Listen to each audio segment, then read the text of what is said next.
Bricoler, c'est sérieux! Bonjour et bienvenue à cet épisode de Bricoler, c'est sérieux, dans lequel on va réaliser un rêve! Depuis la sortie de Pokémon Go, j'ai toujours voulu avoir mon propre incubateur à œufs Pokémon! J'ai donc regardé plein de vidéos sur YouTube, mais il manquait toujours quelque chose. L'œuf ne flottait pas! Je me suis donc inspiré de toutes ces vidéos pour faire ma propre version de l'incubateur, mais cette fois-ci avec un électroaimant pour que l'œuf puisse flotter. C'est parti! On va premièrement utiliser une feuille d'isolant rose au coût de 5$. Je l'ai d'abord coupée en deux pour ensuite la recoller sur elle-même afin d'aller chercher une plus grande épaisseur. N'hésitez pas à mettre de la colle parce que sinon les morceaux vont s'effriter et pendant qu'on va sabler, ça va se décapiter. Voilà, on colle les deux morceaux ensemble et on attend. J'ai commencé par ça parce que ça prend plusieurs heures à sécher. Construire un électroaimant pour faire flotter quelque chose, c'est vraiment pas facile. J'ai donc commandé un globe terrestre qui flotte pour environ 50$ US. Je le sais, c'est cher, c'est la seule partie dispendieuse du bricolage. On va donc se servir de la base et de l'intérieur du globe terrestre pour faire flotter l'œuf dans notre bricolage. J'ai utilisé l'emballage de ce qu'on appelle un Grow Dinosaur. C'est un gros œuf que normalement on met dans l'eau et le dinosaure à l'intérieur grossit jusqu'à temps que l'œuf éclate. Je vais donc prendre l'aimant qui venait avec le globe flottant et je vais le coller à l'intérieur de l'emballage de plastique de l'œuf avec de la colle chaude. Voilà, les deux morceaux vont maintenant tenir ensemble, mais puisque c'est un emballage, le contour y est lettre. Mais on va le régler plus tard. On va d'abord voir si l'électroaimant fonctionne toujours une fois à l'intérieur de l'œuf. Oui, c'est le cas, victoire! On peut maintenant l'arranger, on va découper le contour parce que je rappelle, c'est un emballage. J'ai fait le tour des magasins pour trouver un œuf meilleur que celui-ci, mais c'était vraiment ma meilleure option. J'aurais probablement eu plus de chance pendant la saison de Pâques. Donc, on découpe le contour, mais puisque c'était celui-ci qui fermait l'œuf, va falloir trouver une autre solution. Ma solution préférée reste toujours la colle chaude. Puisque mon œuf n'était pas égal et qu'il y avait un petit espace avec la colle chaude, j'ai ajouté un peu de calfeutrage et on peut maintenant le peinturer en blanc avec de la peinture en spray. Bon, je crois que c'est sèche, on peut aller chercher notre isolant rose et on va tracer la forme de la base. Donc, ce n'est pas tout à fait un cercle quand on regarde dans l'application. C'est une espèce de cercle avec un rectangle à la fin.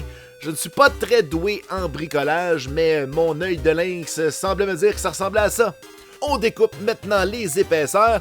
Je me rends compte que j'aurais peut-être dû les découper avant et les coller après, parce que découper deux épaisseurs d'isolant rose, c'est pas évident. On va maintenant sabler le haut et le bas de notre incubateur. Vous allez voir, l'isolant rose se sable très bien. Alors, c'est à peu près la forme qu'on veut. Pour ce qui est de la lumière, j'ai utilisé une lumière Dollarama à 1$, donc celle que quand on appuie dessus, elle s'allume et quand on réappuie, elle s'éteint, mais j'ai démonté la switch afin d'allonger les fils, afin que celle-ci soit sur le dessus de l'incubateur.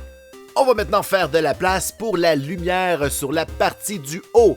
Alors, on trace un cercle et, comme je rappelle, je ne suis pas très doué en art, alors on fait des coups de couteau et ensuite on sort ça à coups de cuillère pour se rendre compte que finalement, la colle était vraiment pas sèche après quelques heures. Je rappelle que j'ai fait tout le projet en une seule journée. Sur le dessus de l'incubateur, il y a une trappe pour faire de la ventilation.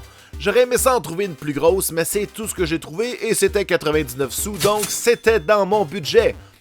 On va encore faire la même chose et on va faire un trou afin d'entrer celui-ci. Ce n'est que cosmétique, ne vous inquiétez pas, on n'a pas besoin de ventilation. Je vais ensuite faire un trou pour faire passer les fils de la switch qui va être sur le dessus pour allumer la lumière.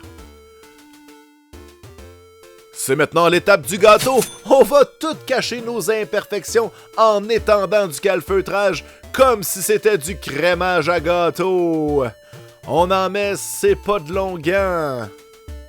On l'étend avec un couteau pour que ça soit beau. On voudrait pas laisser des empreintes digitales. Et pendant que ça sèche, on revient à notre œuf et on va dessiner les taches sur celui-ci. Ça va prendre plusieurs couches, mais vous allez voir, ça va finir par être joli. Je fais semblant de peinturer l'œuf, mais en fait, c'est ma copine Stéphanie qui fait la finition. Fait que si c'est joli, ben c'est grâce à elle. Bon, notre glaçage est sèche, on peut maintenant le sabler. On va maintenant peinturer le haut et le bas de l'incubateur. J'ai utilisé de la peinture acrylique parce qu'au début, j'avais utilisé de la peinture en spray et ça avait fait carrément fondre le styromousse, donc c'était vraiment pas une bonne idée. Pour ce qui est de la grille de ventilation, ben de la peinture acrylique, ça colle pas sur du métal, alors je me suis dit, je vais mettre du blanc en spray et ensuite de ça, la peinture bleue en acrylique va coller. On va maintenant peinturer la base de l'électroaimant en blanc. On peut maintenant coller la base de notre électroaimant sur la base de notre incubateur en ayant bien pris soin de ne pas mettre de peinture dans le trou pour l'électricité. Un peu de caulking, calfeutrage / crémage pour s'assurer que tout tient bien ensemble.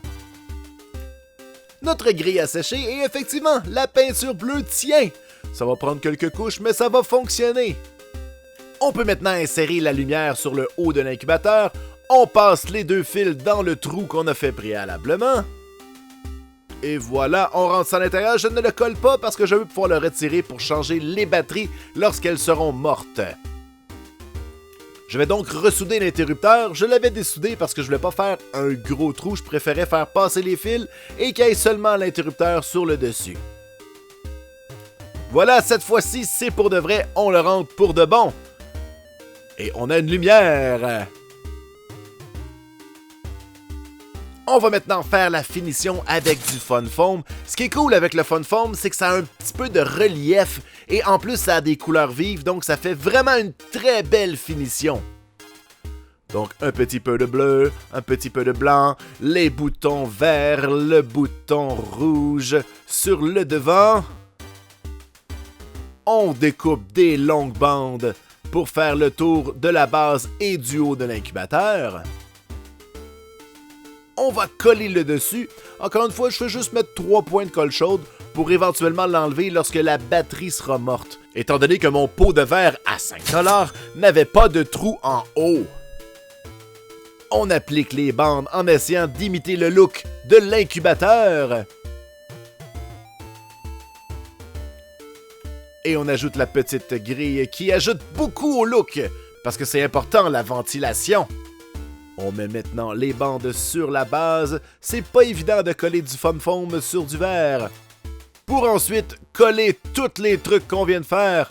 Donc, le panneau de contrôle qui est totalement fake.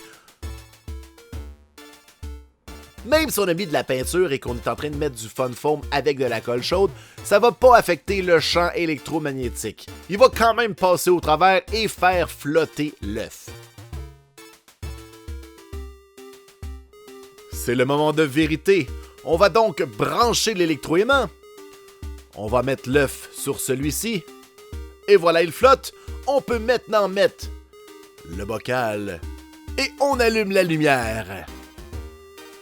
Et voilà, un joli incubateur Pokémon avec un œuf qui flotte et qui tourne avec un joli éclairage. Vous pourrez désormais le voir dans les épisodes du jeu, c'est sérieux, parce que je vais le mettre derrière nous pendant quelques épisodes.